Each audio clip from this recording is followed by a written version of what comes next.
सावन के पावन माह में कांवरिया पथ में जगह जगह पर भक्तों की सेवा में शिविर लगाए गए हैं। जिला प्रशासन के साथ साथ सामाजिक संगठन के भी लोगों की सेवा में निरंतर जुटे हुए नजर आ रहे हैं और इन सबके बीच एक खास शिविर है किन्नर समाज के महामंडलेश्वर नंद गिरी महाराज का, जो निस्वार्थ भाव से सभी भक्तों की सेवा में लगा है। देखिए एक रिपोर्ट। बाबा की नगरी, बाबा का धाम, बाबा बैद्यनाथ धाम, भक्तों के लिए आस्था का केंद्र। यहाँ बम बोले के जयकारों की जितनी तेज गूंज सुनाई देती है, उतनी ही शांति श्रद्धालुओं के मन को भी पड़ती है। चूंकि भक्त दूर दूर से बाबा धाम में दर्शन करने आते हैं, तो जाहिर है आस्था के साथ थोड़ी बहुत थकान तो होती ही है। और इसी थकान को दूर करने के लिए कई लोग समाज सेवा के कार्य में जुटे हैं। देवघर कांवरिया पथ में जगह जगह पर शिविर लगाए गए हैं।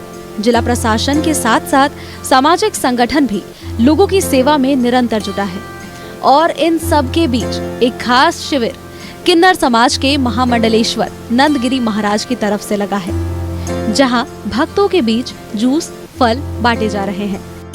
देखिए, यहाँ पे हम लोग जैसे फलाली बम आ रहे हैं, तो फलाली बम के लिए हम लोग विशेष सेवा यहाँ पे रखे हुए हैं। जैसे फल हो गया, शरबत हो गया, पानी हो गया, उसके बाद मेडिसिन का भी सुविधा है। जैसे 105 किलोमीटर 10 किलोमीटर बम पैदल चल के आ रहे हैं, तो किन्हीं के पैर में छाले हो जा रहे हैं, तबीयत खराब हो जा रही है, कभी धूप कभी बारिश, मौसम का तो कोई पता नहीं, कब धूप निकल जा रहा है कब बारिश हो जा रहा है, तो सारी व्यवस्था हम लोग यहाँ पे रखे हुए हैं। किन्नर समाज के महामंडलेश्वर का कहना है कि ये शिविर लोगों को एक दूसरे के साथ जोड़ने के उद्देश्य से लगाया गया है। यहाँ निस्वार्थ भाव से सभी की सेवा होती है। गेरुआ रंग से पटा हुआ कांवरिया पथ इस बात का प्रमाण है कि भक्ति से लोगों में एकजुटता आती है।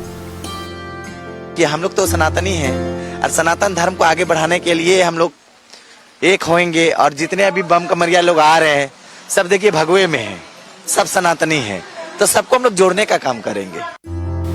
किन्नर समाज सदैव जन कल्याण की कामना करता है।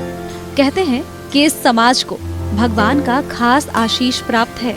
इनकी दुआ भी रंग लाती है और बद्दुआ भी फलती है। अब हम लोग पैदा हुए तब से हम लोग आशीर्वाद देने के लिए ही है, और हमारा आशीर्वाद कभी खाली नहीं गया है। जब राम जी वनवास गए थे, 14 साल वो तपस्या करते, तो सारे नर नारी और किन्नर समाज सबको ही गए थे उनको विदा करने के लिए। तो राम जी ने बोले कि जितने नर नारी हैं वापस चले जाओ, लेकिन हमारे किन्नर समाज को वो नहीं बोले थे, तो उनका बिना आदेश से हम लोग वापस नहीं आए। 14 साल हम लोग वहाँ भी रहे, हम लोग रास्ते में उनका इंतजार करते रहे कि वो कब आएंगे हमारे राम जी।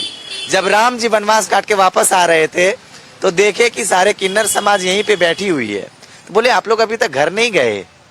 तो हमारे किन्नर समाज ने बोली कि हे प्रभु, आपके मतलब मर्जी के बिना तो एक पत्ता भी नहीं हिलता है, तो हम लोग आपके बिना आदेश का कैसे जाते। आपने तो सिर्फ नर और नारी को आदेश दिए थे, हमारे को तो आदेश दिए नहीं थे। तो लक्ष्मण जी उस टाइम बोले कि भैया हम लोग तो तपस्या काटे हैं जंगल में, तो हम लोग फल मूल जल सब खा के काटे, लेकिन ये लोग जो सबसे बड़ी तपस्या था ये लोगों ने काटा है। तो उसी टाइम राम जी वरदान दिए थे। हमारे राम जी का वरदान है कि ऐसा कलयुग आएगा जो आपका दिया हुआ वचन सत्य होगा, जिनको आशीर्वाद दीजिएगा वो फलित होगा, जिनको बद्दुआ दीजिएगा वो भी फलित होगा। भक्तों से जितना बन पड़ता है, बाबा के दरबार में वे सब कुछ समर्पित कर देते हैं। और इसी कड़ी में किन्नर समाज की ओर से लगाया जा रहा शिविर एक मिसाल कायम करता है। राजेश्वरी नंदगिरी जी महाराज, और देखिए आज ये किसी भी क्षेत्र में पीछे नहीं है। जहां तक बात करें सनातन संस्कृति को बढ़ावा देने की, तो सनातन संस्कृति को बढ़ावा दे रहे हैं और इनका शिविर भी आकर्षण का केंद्र बना हुआ है। सभी भक्त जनों का तांता जो है वो यहाँ पर देखने को मिल रहा है। अपने सहयोगी अभय के साथ रुचि शर्मा, न्यूज़ 11 भारत, देवघर।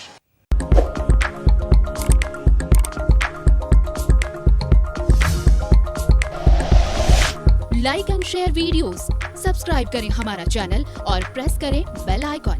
न्यूज़ 11 भारत, सच है तो दिखेगा।